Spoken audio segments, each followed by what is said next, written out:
दोस्तों, एक समय की बात है। एक गांव में एक गरीब परिवार अपने संघर्ष से गुजर रहा था। इस परिवार में 3 सदस्य थे, पति, पत्नी और एक छोटी सी बच्ची।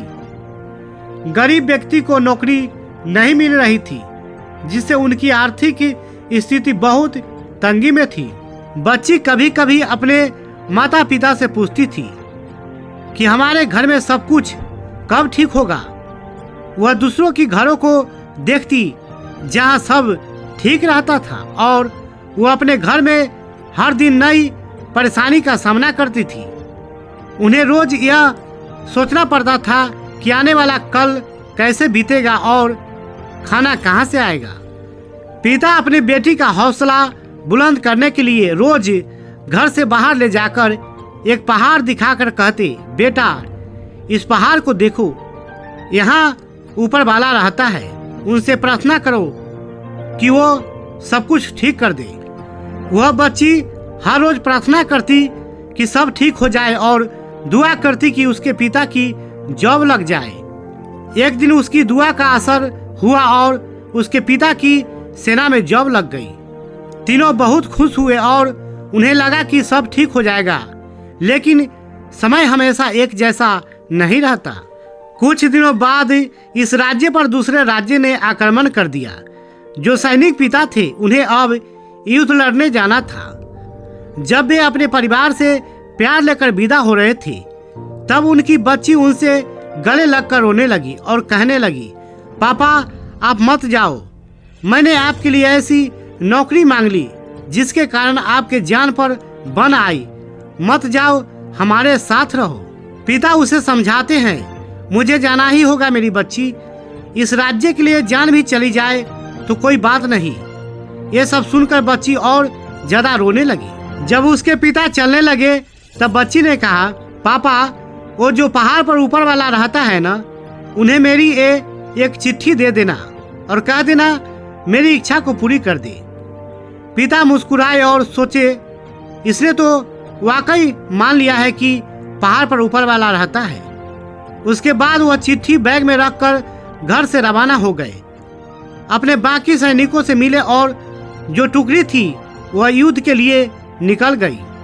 युद्ध से वापस लौट ही न पाऊं, इस चिट्ठी के साथ बच्ची की लिखित चिट्ठी को भी बिना पढ़े उस पोस्ट ऑफिस में डाल दी।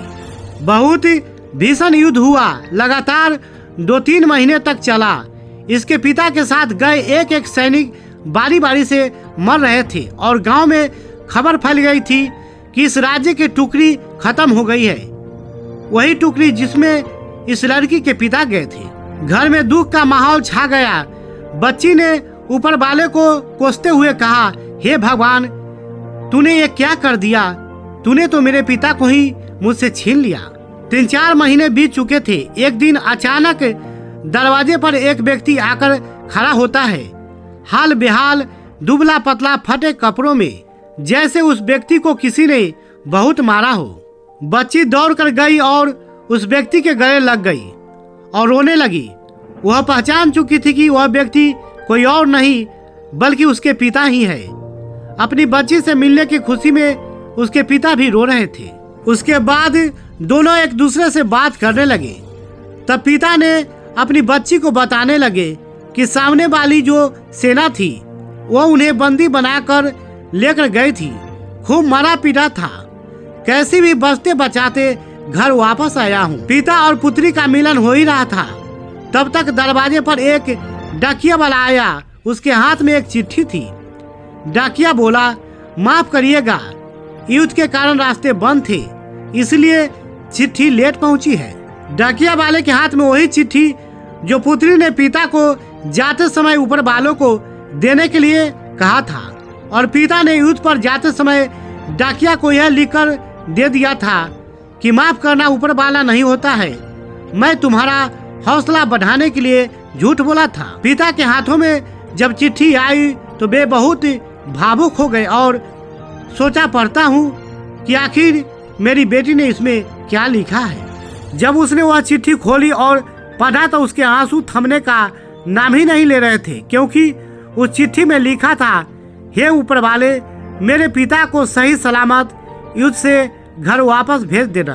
दोस्तों, इस कहानी से हमें यह सीख मिलती है कि जैसे एक पिता ने अपनी बच्ची का हौसला बढ़ाने के लिए उसे एक उम्मीद दी, चाहे वो उम्मीद झूठी थी लेकिन उस बच्ची का विश्वास सच्चा बना, वैसे ही आपको अपने बच्चे या हर उस इंसान को उम्मीद देनी चाहिए जो बिल्कुल हार चुका है, जो अंदर से टूट चुका है।